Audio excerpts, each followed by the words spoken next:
I am going to demonstrate a real human skeleton. With me I have a real human skeleton, and there are three skeletons are present here. Two are the models which are not the real, and one is the real human skeleton. With this human skeleton, we are going to understand in detail about the various different types of the bones present in the human's body. And these bones along with the muscles are helpful in movement and locomotion. You know, there are 206 bones are present in the adult human body, and in newborn babies there are nearly 300 bones are present. Of these 206 bones, the entire skeleton of the humans is divided into major two types. You know, they are axial skeleton and appendicular skeleton. The axial skeleton refers to, it is present in the main axis of the body.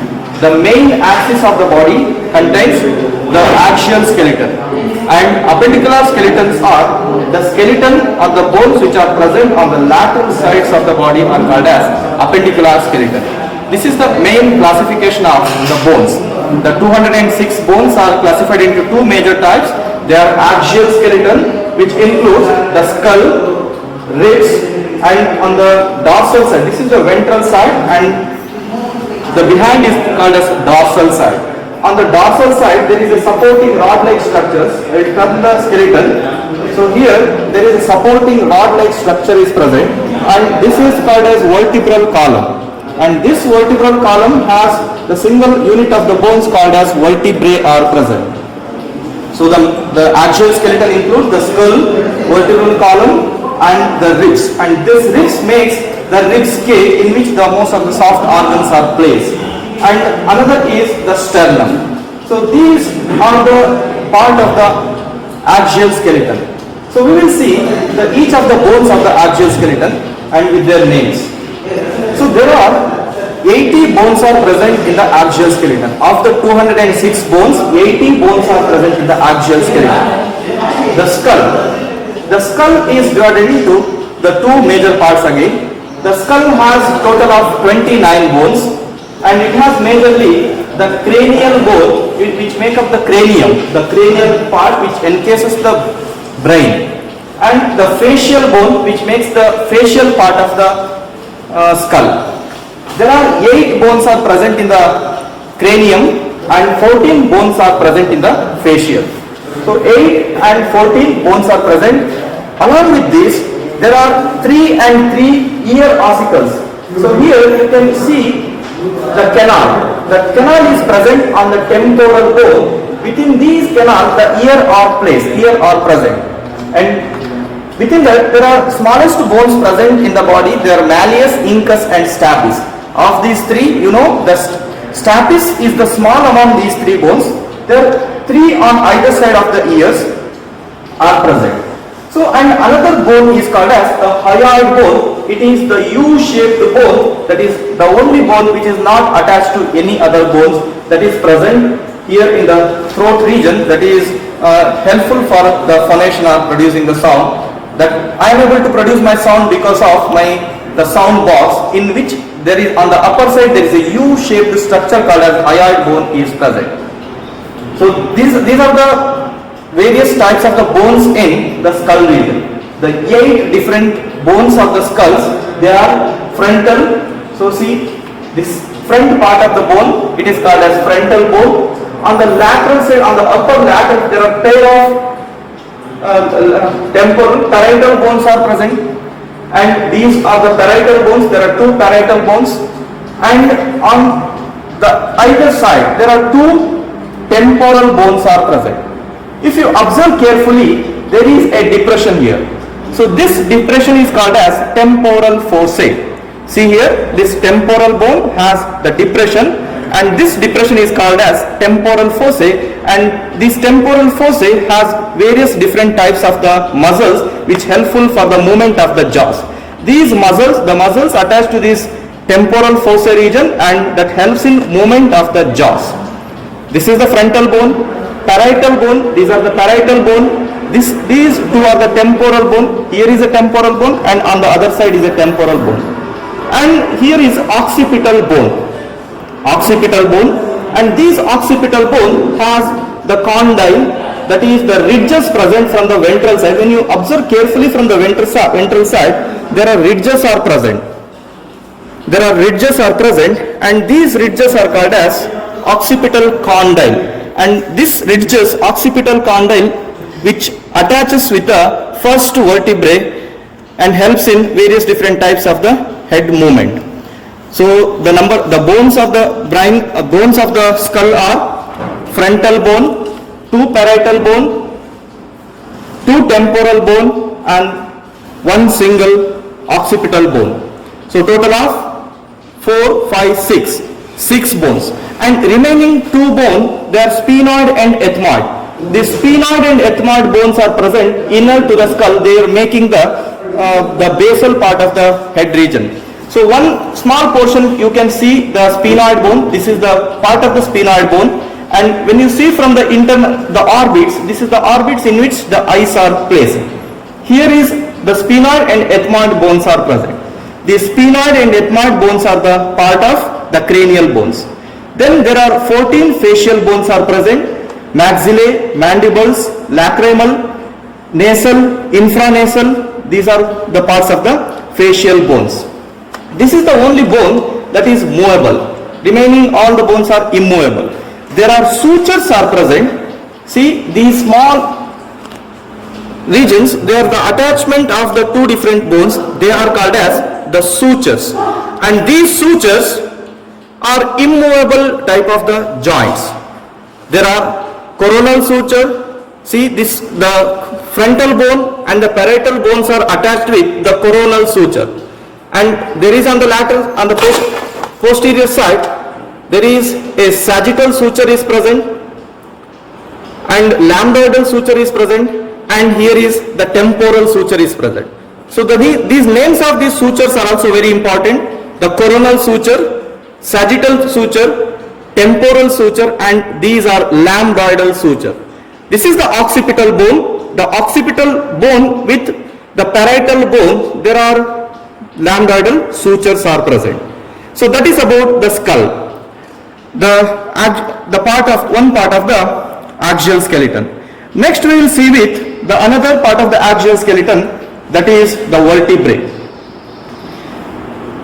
So this vertebrae that you can see as a rod-like structure extended from the skull towards the posterior part, and this vertebrae is having 26 bones. There are total of 29 bones are present in the skull, and 26 bones are present in the vertebral column. And these bones are further, these vertebrae or the bones are further classified into 5 types. They are the bones which are present in the neck region, cervical vertebrae. There are 7 cervical vertebrae are present, and the first 2 are called as atlas and axis. Likewise, the cervical vertebrae are 7, and followed by there are thoracic vertebrae. So from here onwards, there are 12 thoracic vertebrae are present. When you count 1, 2, 3, 4, 5, 6, 7, 8, 9, 10, 11, and this last one is the 12th. So these 12 vertebrae are called as thoracic vertebrae, and these thoracic vertebrae contains the ribs, and on the, this is, as I said, this is the dorsal side and this is the ventral side. These ribs are attached on the dorsal side with these vertebrae, and on the ventral side it is attached with the sternum. So they are numbered as T1, T2, T3, likewise until T12. And followed by the thoracic vertebrae, there are 5 lumbar vertebrae is present. There are L1, L2, L3, L4 and L5. And between all these vertebrae, their intervertebral disc is present. And this intervertebral disc is made up of the cartilage that helps in easy movement, bending movement, and various different types of the movements of the vertebral column. That's lumbar vertebrae. There are 5 lumbar vertebrae are present, and next to the lumbar vertebrae there is, you can see here, the sacrum. This sacrum, it is the fused vertebrae. The fusion of 5 different bones is forming a sacrum, and the post end of this particular vertebrae is having coccyx, and these coccyx are coccygeal vertebrae. They are fused of 4 different bones and appears as single, and it is also called as the tailbone, and it is not functional in adult humans and even the human beings because it is a vestigial and there are no roles of the tile region. The major function of the tile is to balance the body during walking, running or climbing or other various modes of the life. The tile is important, but in adult human beings this tile has no role because of the upright posture and it became a vestigial organ. So this is another part of the axial skeleton. In the axial skeleton you learnt about the skull, vertebral columns, and another part is these ribs. And these ribs, there are 12 ribs are present. They are attached to the 12 thoracic vertebrae, and these ribs are classified into 3 different types. They are true ribs, false ribs and floating ribs. If you observe carefully, the first 7 pairs of there are pairs of the ribs are present on the lateral side.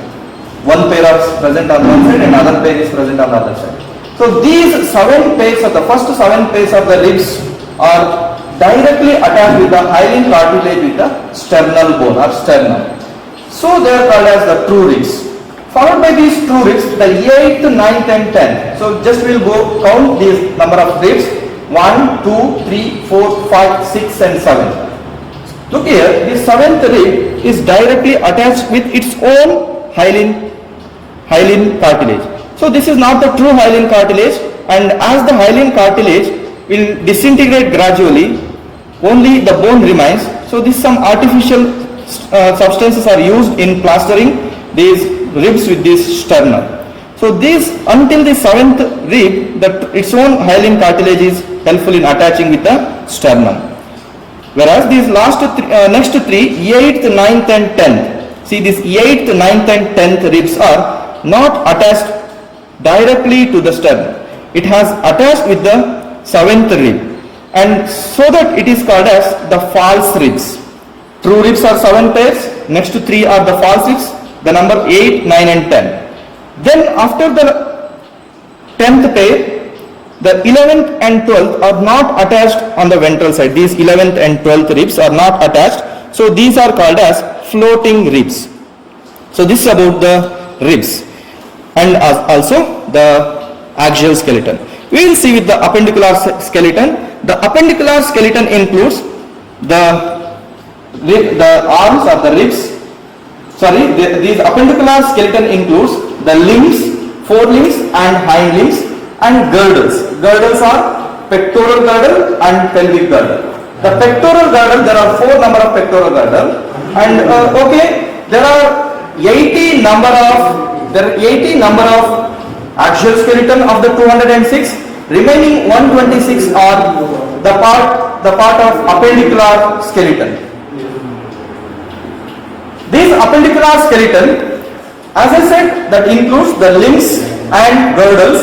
There are 4 limbs and hind limbs are present, and these 4 limbs are attached with the girdles. The 4 limbs are attached with the pectoral girdle. The pectoral girdle has 2 bones in each side. They are clavicle and scapula.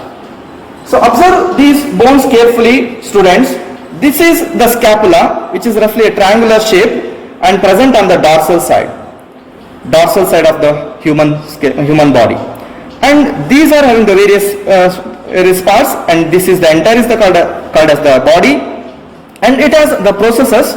The processes nothing but some ridges are formed, and this large processes is called as acromion process.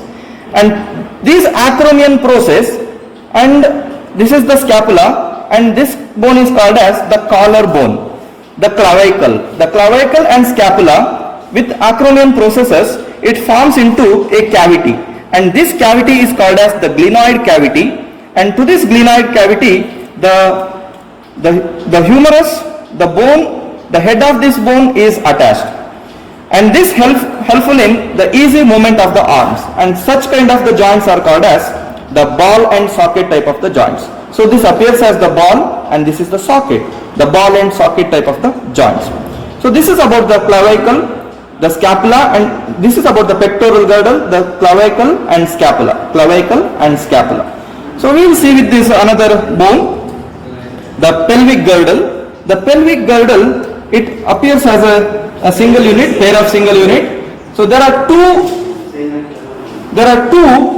pelvic girdles are present, and these pelvic girdle are fusion of the three different various bones: ilium, ischium and pubis. One side of the bone contains ilium, ischium and pubis, and other side is also having the same. They are completely fused. There is no evidence of there are joints are present, so it is called as the single bone. So that there are two pelvic girdle are present and four pectoral girdle are present. So total of girdle number is 4 plus 2, that is 6. So here between these two pubic bones, the pubic bones, there is a pubic symphysis. Nothing but there is a joint and it doesn't allow any movements. So this is about the pubic symphysis. We will talk about the forelimbs and the hind limbs. This has damage. Okay, let us take this right arm as an example, and it has the number of bones. So you know the limbs are having 30 bones in each. The forelimbs and hind limbs are having 30 bones in each. So total of 60 in the forelimbs and 60 on the hind limbs. 120. The total number of the bones in the togetherly from forelimbs and hind limbs is 120, plus the girdle is number of the bones in the girdles including pectoral and pelvic girdle is 6. So the total is 126 bones. And total of entire bone number is 206. We will see the individual bones of these forelimbs and hind limbs. This is the long bone and is attached with the glenoid cavity of the pectoral girdle formed of the acromion processes, and this bone is called as humerus, and this long bone is called as humerus. And there are two bones are present on the forearm, and these are called as radius and ulna. Students, one is the longer bone and another one is the shorter bones. Not shorter and longer, there thicker and thinner bones are present. One is the thick bone is present and another one is the thin bone is present. The thick bone, it is called as radius and it is generally present towards the thumb region. There are two bones are present here. The thick bone is present towards the thumb and the thin bone is present towards the little finger, and these are radius and ulna, the radius and the ulna. And further there are total of 3, we have seen the 3 bones, and remaining bones are present on the entire of the hand. It forms into a hand region, and there are 8 bones are present in the carpals. The carpal bones are 8. Then there are metacarpals. There are 5 metacarpals are present that make up the palm region, and further there are phalanges are present. These phalanges are forming into the digits, and 14 bones are present in these phalanges. 2 bones on the thumb region and 3 each on the remaining fingers. So there are total of 30 bones are present in the entire of the hand, and 30 as well as the 30 bones. And we will see with the hind limbs, and see here when you compare the bones of the hind limbs, the bones, this is the longer bone, largest bone and heaviest bone, which is a weight supporting bone. And this bone is humerus, and humerus bone, there is a single bone is present, and humerus, next to the humerus, the remaining 2 bones on the lower part of the limb, they are called as tibia and fibula. See, you can compare the size of these 2 bones. One is the very big bone, thick bone, and another one is the small bones. This thick bone is called as tibia and the small bone is called as fibula. And these tibia are generally present towards the thumb region. So the thumb is, the bigger finger is towards the inner side, and these are to be interchanged. This is present towards the inner side, towards the bigger toe, tibia, and the smaller one is fibula. And further, there are only 7 tarsals are present. Whereas in the case of the carpals, there are 8 carpals were seen. In case of the tarsals, there are only 7 tarsals are present. One of the tarsal is seen as the kneecap. It is also called as patella. And these, during the course of evolution, one of the tarsal is migrated towards the knee region, and it helps in upright walking mode of life, that is during the course of evolution, and it is called as the patella. The 7 tarsals, metatarsals, there are 5 metatarsals, and phalanges or digits, they are having the 14 number of bones. So this is about the human skeleton, various bones of the human skeleton. So how to look for the real human skeleton?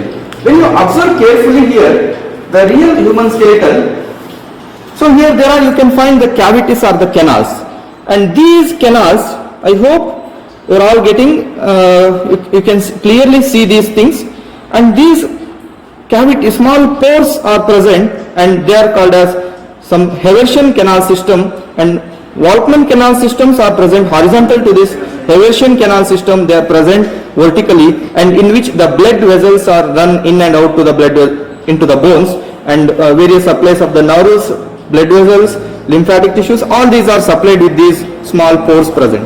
So by looking into these things, we can say this is about the bones of the real human skeleton. The artificial plaster of Paris human skeleton, they are not very perfect in this formation of these canal system or small porous system. So by looking into these, we can say this is the real human. So here also you can see the small pores are present, and they says that they are the real human skeleton. So this is about the human skeleton, and you might be having a question, how to identify the male and female human skeleton. And the male female human skeleton, most of the characters on the bones are almost similar with the males as well as in the females. The very easy way of identifying the male and female skeletal system is by looking into this pelvic girdle. The pelvic girdle, in case of the males it will be a narrow, and in case of the females there will be a broader pelvic girdle is seen. And with this, this skeleton is of a male skeletal system or male skeleton system, right? So this is about the human skeleton. I hope you enjoyed the explanation and the video. Thank you all.